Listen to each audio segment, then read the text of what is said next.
ஒரு எமர்ஜென்சி டைம்ல நீங்க ஹாஸ்பிட்டல் போகும்போது உங்க கிளைம் ரிஜெக்ட் ஆகக்கூடாது அப்படின்னு சொன்னா இந்த வீடியோ பாருங்க.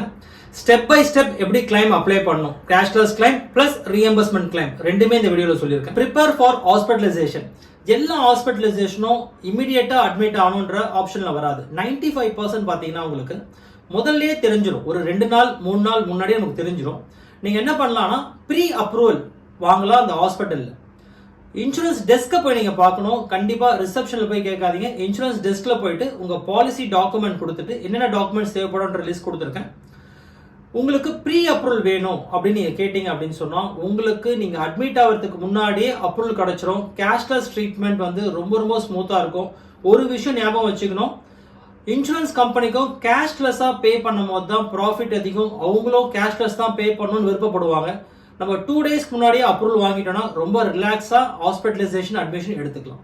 சப்போஸ் நீங்க போற ஹாஸ்பிட்டல் டைப்ல இல்ல அப்படின்னு சொன்னா நீங்க ரீஎம்பர்ஸ்மெண்ட் மூலமா மொத்த பில் அமௌண்ட்டும் பே பண்ணிட்டு நீங்க கிளைம் பண்ண முடியும். ஆனா ஒரு பில்லும் ரொம்ப ரொம்ப முக்கியம். எந்த பில்லும் நீங்க மிஸ் பண்ணக்கூடாது.